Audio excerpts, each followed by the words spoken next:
Because it's illusory. Oh, I have this. What do you have? It's illusory. Oh, I lost this. What did you lose? It's illusory.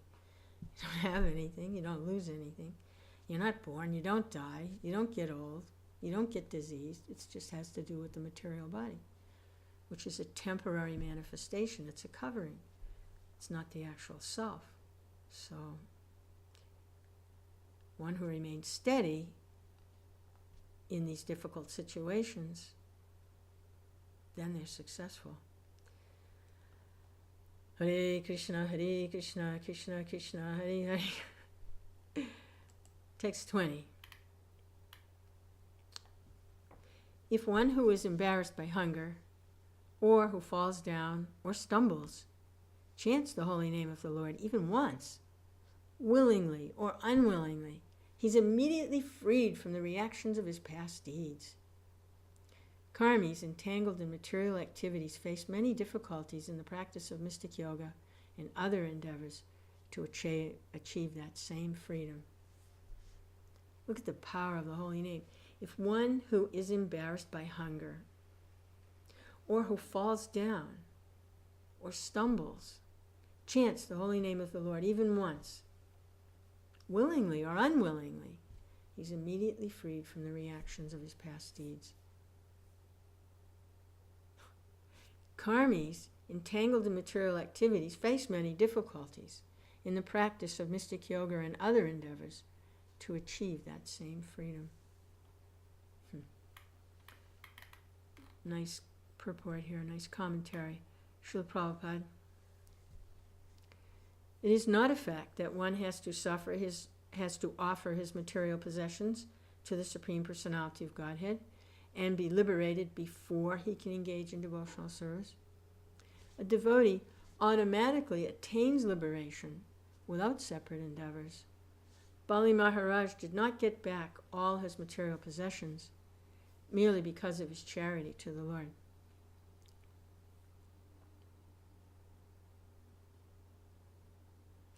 One who becomes a devotee free from material desires and motives regards all opportunities, both material and spiritual, as the benedictions from the Lord. And in this way, his service to the Lord is never hampered.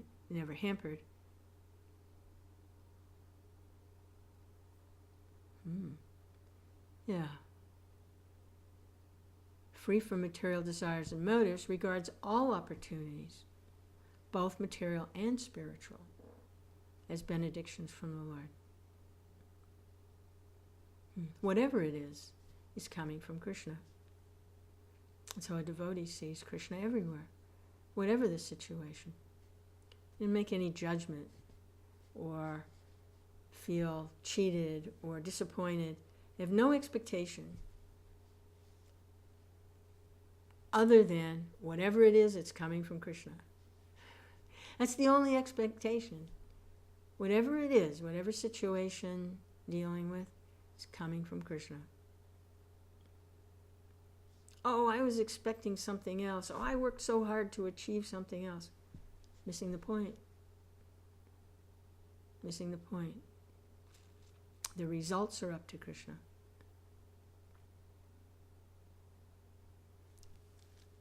In that way, devotional service is never interrupted.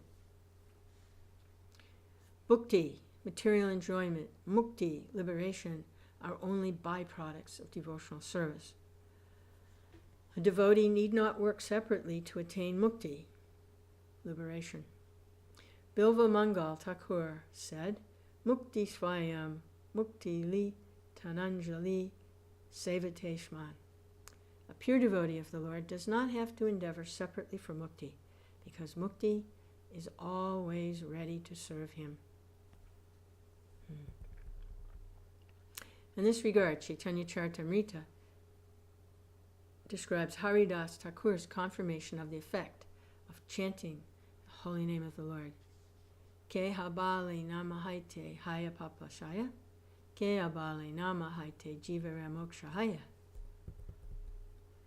Some say that by chanting the holy name of the Lord, one is freed from all reactions of sinful life. Others say, by chanting the holy name of the Lord, one attains liberation from material bondage. Haridasa kahena namara edui palanaya, namara pale Krishna padi prema upajaya. Haridas Thakur, however, said that the desired result of chanting the holy name of the Lord is not that one is liberated from material bondage or freed from the reactions of sinful life. The actual result of chanting the holy name of the Lord is that one awakens his dormant Krishna consciousness, his loving service to the Lord. Anusangi kapala namara mukti papanasa tahara drishtanta yaiche suryara prakasa. Haridas Thakur said that liberation and freedom from reactions of sinful activities are only byproducts of chanting the holy name of the Lord. If one chants the holy name of the Lord purely, he attains the platform of loving service to the Supreme Personality of Godhead. In this regard, Haridas Thakur gave an example comparing the power of the holy name to sunshine. Es lokera attakara panditera gana sabekahi tumikaha artha vivarana.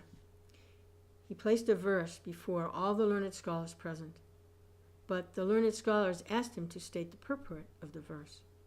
Haridasa kahina yaiche surya adaya udayana haite arambe tamara haya shaya. Haridas Thakur said, as the sun begins to rise, it dissipates the darkness of night, even before the sunshine is visible. Yeah, isn't it so? Yeah. Before the actual sun comes up on the horizon, as it starts to rise, it's still below the horizon, the sky starts to become light. So he's going to be comparing this to the holy name. Chara preta rakshadira bayahayanasa udayahaile dharma karma adi parakasa. Before the sunrise even takes place, the light of dawn destroys the fear of the dangers of the night, such as disturbances by thieves, ghosts, rakshasas, and when the sunshine actually appears, one engages in his duties. Similarly, even before one's chanting of the holy name is pure, one is free from all sinful reactions. When he chants purely, he becomes a lover of Krishna. Mukti tucha palahaya namabasa haite ye mukti bhaktanaya laya se Krishna chahadite. Devotee never accepts mukti, even if Krishna offers it. Mukti, freedom from all sinful reactions, is obtained even by namabhas, or a glimpse of the light of the holy name before its full light is perfectly visible. The namabhas stage is between that of nama aparad, or chanting the holy name with offenses, and pure chanting. There are 3 stages in chanting the holy name of the Lord. In the first stage, one commits 10 kinds of offenses while chanting. In the next stage, namabhas, the offenses have almost stopped, and one is coming to the platform of pure chanting. In the third stage, when one chants the Hare Krishna mantra without offenses, his dormant love for Krishna immediately awakens. This is the perfection. Be nice to read those 10 offenses. Maybe I can find a list real quick here. Good old Hare Krishna Google.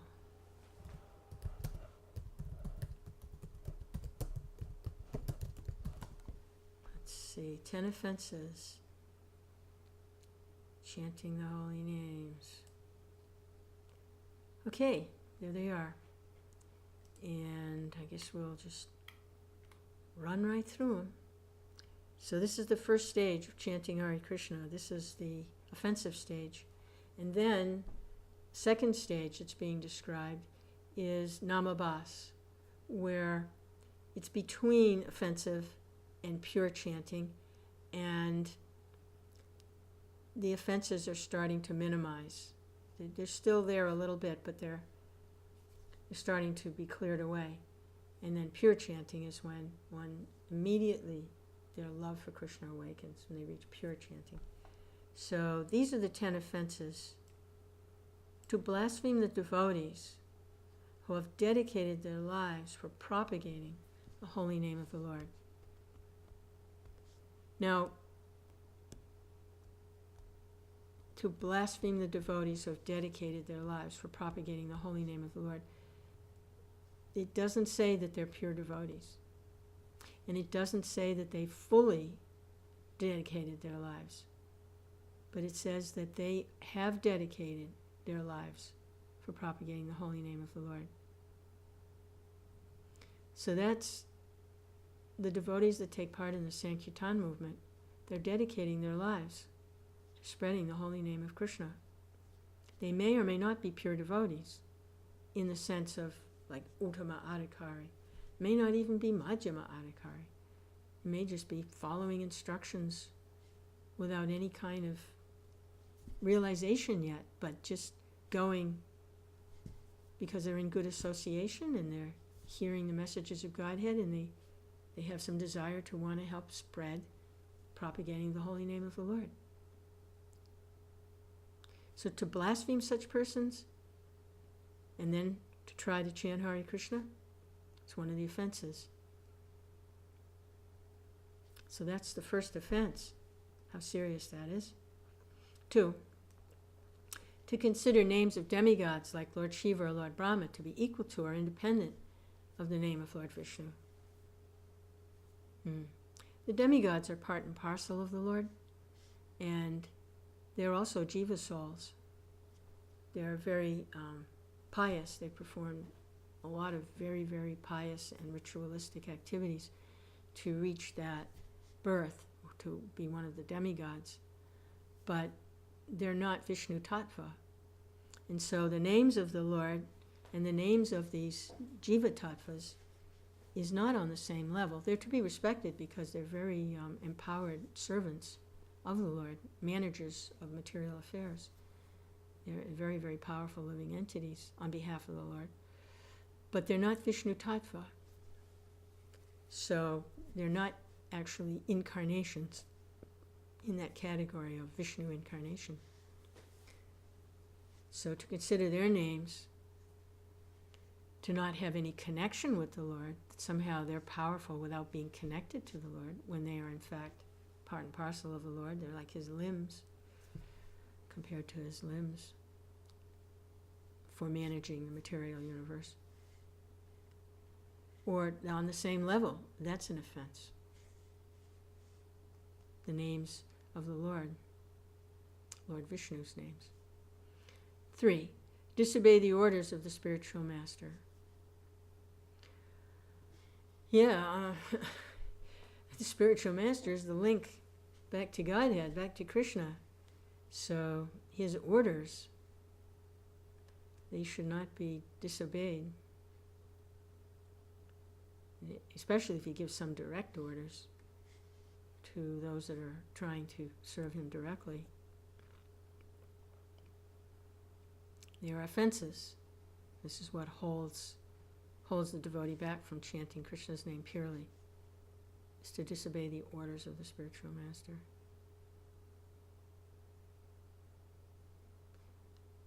Always remember Krishna, never forget Krishna. Accept everything favorable for Krishna's service, reject everything unfavorable. Those are like really basic instructions. Everything comes from those. 4, to blaspheme the Vedic literature or literature in pursuance of the Vedic version.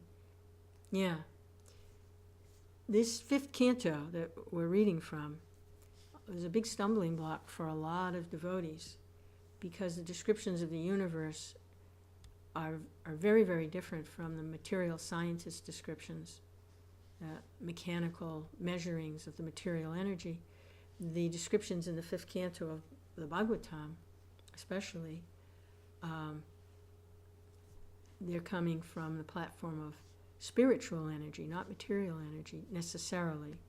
That whole other dimension behind the material energy, the spiritual energy, which is actually the life and the energy and energetic force behind the material energy. Material energy in and of itself has nothing to make it move or do anything. It's the spiritual energy in contact with the material energy that causes the life forms and the activities, the wind, the air, the water, the sun, the rain, the lightning. There's spiritual energy behind all of these, spiritual entities behind all of these activities. So this fifth canto can be a big stumbling block and causes people to blaspheme and sometimes fall away completely. So the Vedic literature is taken as it is. That's why Prabhupada's Bhagavad Gita is Bhagavad Gita as it is. It's from the pure devotional perspective. Number 5, to consider the glories of chanting Hare Krishna to be imagination. Stuck on the mental platform. The mind reigns supreme. Yeah, that's many times that can happen. Of course, the non-devotees think that chanting Hare Krishna is all imagination, fairy tales, mythology, useless, vain repetition. They think all these things. So sometimes devotees struggle with that too. I'm imagining things. What good is this chanting? So we have to take the medicine. The Lord says He's invested all His potencies in His holy name alone, so we accept that. It is not imagination. Not imagining things when I'm free from distress and I can think of the pastimes of the Lord. I can think of His form, when I can remember how the material energy is working, how I'm not this material body. This is not imagination. Not imagining this. I'm not imagining birth, death, and old age and disease. That's not imagination. So, just consider the glories of chanting Hare Krishna. And what are the glories? Softening the heart, love for Krishna awakening, preparing to go back home, back to Godhead. So, it's not imagination. So sometimes in the beginning we think maybe we're imagining that it's something. So that's one of the offenses. Number 6, to give some interpretation to the holy name of the Lord. I'm going to interpret the holy name. It is a vibration that stimulates the brain waves, so the alphas and the betas, and puts one into a trance state, and it gives some interpretation. Now, the holy name's absolute, is what it is. It's non-different from Krishna. If you chant it, chant the holy name Hare Krishna, you will realize it's non-different from Krishna. You will begin to experience loving ecstasy for the Supreme Personality of Godhead and start to recognize the Lord everywhere, in everyone's heart, in every atom, in every breath, in every sound, in every drop of rain that falls. What was that song? They can reach a very ecstatic, blissful state wherein our spiritual life is awakening in relationship to the Lord. So we don't give some interpretation. That means spiritual Oh, chanting Hare Krishna, you will get liberation. Oh, chanting Hare Krishna, you will get very rich. No, this is any interpretation. Cannot give interpretation. Chanting Hare Krishna as it is. Krishna is self-evident. Must chant His holy name and not have to interpret anything. Even children can chant. What is this? Interpret for a child? Even the birds, the trees, the animals, they benefit from the holy name. So I have to interpret anything. 7. Commit sinful activities on the strength of chanting the holy name of the Lord. Oh, what a trap that is. Oh. Yes, I can do something very naughty and get away with it because I can chant the holy name of the Lord. So such an offense means person has not actually realized that Krishna is non-different from His holy name. If a person realizes Krishna is non-different from His holy name, there'd be no question of committing a sinful activity. It's out of the question. Because they're fully engaged, they're too busy in their relationship with Krishna to be sidetracked. Who wants to be distracted like that? It's not attractive at all, sinful activities. So sinful, illicit sex, that's the big one. Meat eating, intoxication, gambling.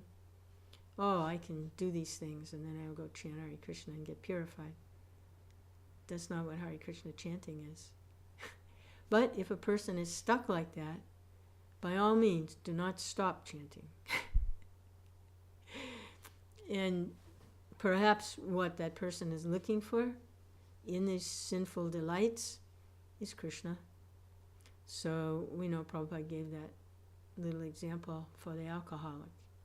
He's taking intoxication. And so if that alcoholic can hear and accept that what he's looking for every time he drinks is Krishna, then eventually he won't need to drink, he'll just have Krishna. So there's that aspect too, but it is an offense to the holy name. It's an offense. But what can be done? The only way to clear the offenses is to keep chanting. So, but that's a bugaboo. That's a really tough one, because the taste for chanting can disappear, and then all the person is stuck with is their sinful activities, and down they go through the. So they have to be very careful. If the person can understand the predicament and realize that they're weak and fallen, and can pray while they're being distracted by these material desires, pray from the bottom of their heart to get free from it, then maybe they can get some help. But by all means, do not stop chanting. But it is offense. It's an offense. And until it's cleared away, you cannot really make any advancement. Might be able to tread water with just about being able to breathe. So better just pray like anything to get rid of these offenses, all of them. Another offense, the 8th, to consider chanting of Hare Krishna one of the auspicious ritualistic activities offered in the Vedas as fruitive activities, karmakanda. Oh yes, we are doing some karmakanda sacrifice. We're chanting Hare Krishna, Hare Krishna. We're going to get some good things. We're going to get a good job, a lot of money, good health, attractive companion in life, good food, all those nice things to enjoy. Yeah, karmakanda, by chanting Hare Krishna. There's a branch of Buddhism, or distantly related to Buddhism, they chant Namyo Rengekyo over and over again, because they want these things, like abracadabra. They want these things. So Krishna, he'll give those things. He'll give those things. Here's what you want, all right, here. But it's foolishness, because it's temporary, and when there's something much higher you want to enjoy, or there's something you can really enjoy, your own spiritual nature, free from blood, stool, mucus, bad smells, diarrhea, chicken pox, AIDS. You can get free of these things altogether. You have a body that's not subject to it.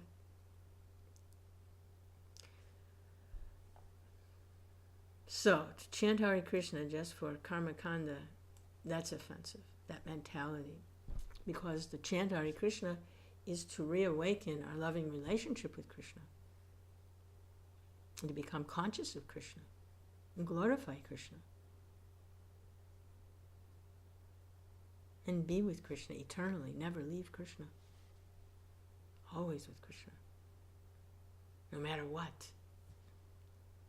Now that's a marriage. In marriage they say, till death do us part. Well, with Krishna, we don't even part in death. No. No. There's no death for the soul. Now that's a marriage made in transcendence. Rukmini, in her prayers, she says, any woman who thinks that her husband with mustaches and hairs and bad smells and stool is actually her husband, she's very much illusioned. So Krishna is the husband for the soul. Text 9, offense 9, to instruct the faithless person about the glories of the holy name. I say, well, how can that be an offense? We want to preach. Isn't that preaching? All the people are faithless. Isn't that preaching, to preach to the faithless about the glories of the holy name? It says to instruct a faithless person about the glories of the holy name. Now, chanting the mantra Sankirtan style in public, then all the faithless people, they get to hear the holy name. Then if someone is open to hearing and wants to communicate about it, then there can be some transmission of the messages of Godhead. But to throw the pearls before the swine when the person is not at all interested, and to tell them these most sensitive, intimate realizations, to put that before such a person is not good. It should not be done. It's actually offensive. You have to say, why would someone do that? If someone is faithless, and they're not at all interested in spiritual life, Srila Prabhupada has said, don't waste your time with them. There are so many other people who are innocent or ignorant or curious that can hear a little bit and get some benefit. Why waste time with someone who is completely faithless, is not at all interested? There are ways to engage such people. Perhaps a little prasadam cookie, or maybe they can take a small booklet and give a few pennies or something. They can be engaged, but to sit down and discuss with such a person when they're very, very determined to stay fixed in their material consciousness is it's offensive to the holy name. It's offensive to Krishna. Because Krishna doesn't appear alone. He appears with his devotional energy. Krishna and his devotional energy are inseparable. So Krishna and his devotee. And to expose the pureness of devotion and love to someone who is demonic like that is like handing Sita over to Ravana. It's offensive. We're talking to Ravana, someone with a Ravana mentality, and you're presenting lovely Sita. The only thing they have is they want to steal for their own sense gratification. They have no intention of glorifying Radha and Krishna, or Sita and Ram. We have to protect Sita, protect Radharani, protect the devotional energy. And if someone is too mean-minded like that, then you're allowing them to make more offense. You're not helping them, you're making them more offense. So this is offensive.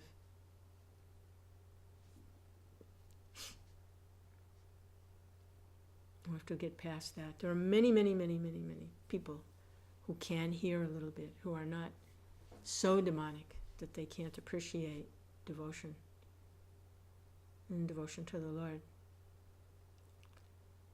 So I have to avoid that offense. Now those that go out on book distribution and Sankirtan, they do approach these very faithless, very mean-minded people, and they try to engage them.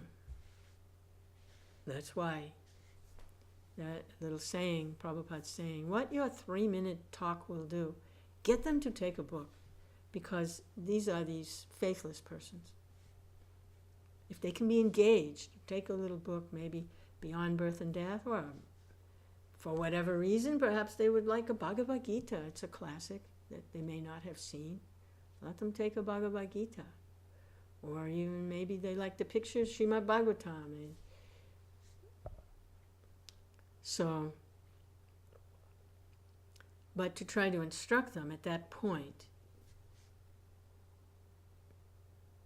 is exposing Sita to Ravana. So the best thing is to try to take Sita back from Ravana in the form of a little donation. And then they take the book.